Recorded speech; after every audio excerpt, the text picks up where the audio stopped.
السلام عليكم. احلى مسا على حبايبنا. النعناع، الريحان، الحبق.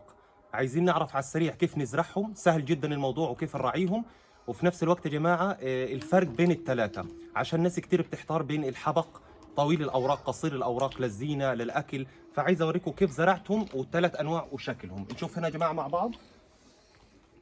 هذا الريحان، نقرب. هذا الريحان يا جماعه، الريحان منه كذا نوع، وساعات الورق بيبقى تخين شوية دائري، وساعات بيبقى مطول. هذا الريحان المقدس وينفع للأكل وينفع للزينة، تمام. وهقول لكم كيف زرعته. هذا النعناع يا جماعة، هدول زرعتهم بحزمة. جبت حزمة من السوق، حزمة فقط بدون أي جذور، اشتريتها للشاي وكده. حطيتها يا جماعة هنا. هقول لكم على طريقة الزراعة. يبقى هذا النعناع، وهذا الحبق اللي بيقال عنه النعناع السعودي الطويل، تمام، طويل الأوراق. يبقى عشان نبقى عارفين، هذا الحبق وهذا الريحان وهذا النعناع، تمام. طيب، على السريع نقول كل حاجة عنهم على السريع، وبعد كده كيف زرعتهم. أي تربة بيجود فيها الثلاث أنواع يا جماعة. أي تربة بيمشي فيها، رملة، بتموس، المهم تكون تربة رخوة ومسامية ودايما رطبة وسهلة التصريف. بالنسبة للري، النبات هذا الثلاث انواع بيحبوا المية، لكن لو في الشتاء وفي مية كتير وامطار وندى ما نسقيهمش. لكن بصفة عامة طول الصيف او طول ما الدنيا جفاف والتربة جفت عليهم نسقيهم، وبيحبوا البخ والرش على الاوراق كمان. المكان المناسب، بيحبوا الشمس. الثلاثة بيتسامحوا في الظل، لكن لو عايزينهم يزهروا والورق يكبر خالص ويبقى تمام، كل ما هياخدوا شمس أكتر هيدونا خدمة وشكل أحسن وهيكبروا أكتر. التربة، الري، التسميد.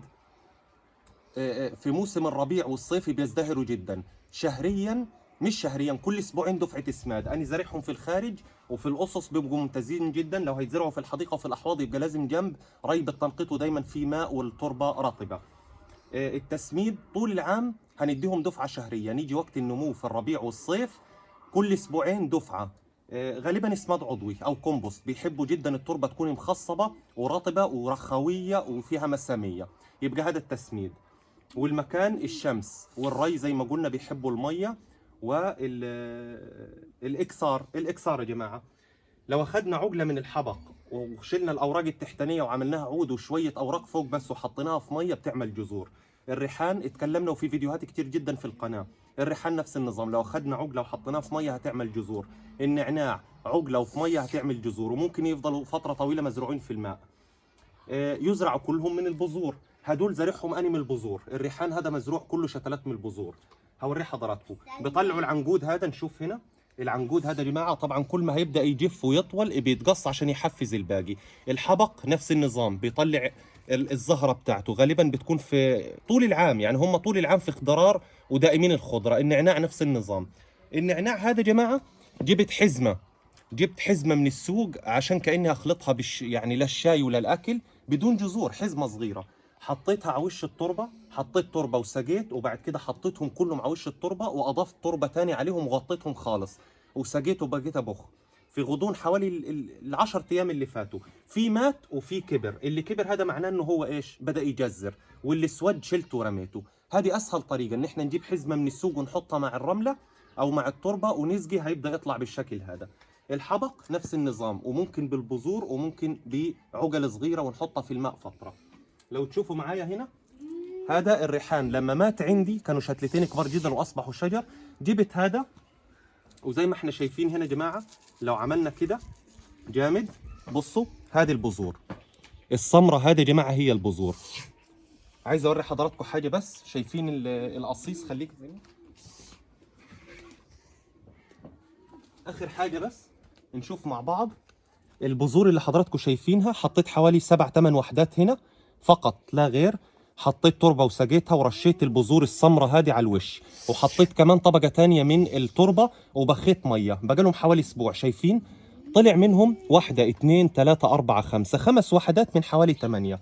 كل واحدة من هدول اللي احنا شايفينهم هتتحول لشتلة من الريحان. يبقى الثلاثة بيتزرعوا بالبذور أو إكسار بعقل صغيرة في المية، أو حزمة بدون جذور ونحطها وطلعت معانا. يبقى اتكلمنا عن الري والتسميد والتربة والمكان المناسب للزراعه واكثارهم. هذا كل شيء ممكن نقوله عنهم. والفرق بينهم، دائمين الخضره وبتزرعوا طول السنه، لكن افضل وقت لزراعه البذور طبعا في الربيع. والثلاثه افضل اكثار لهم باي طريقه هتكون في الربيع، لكن معنا طول العام برضه كويس. الفرق واضح وكله ينفع للأكل، حتى الأنواع الثانية اللي مختلفة في الشكل، رقيقة أو طويلة أو رفيعة أو دائرية، كله كويس وبينفع للأكل. أحلى مسا عليكم من أخوكم نعيم. كيفية زراعة وإكثار الثلاث أنواع النعناع والريحان والحبق والفرق بينهم، ونشوفكم إن شاء الله في فيديوهات تانية، ورب نكون استفدنا معلومة حلوة. والسلام عليكم.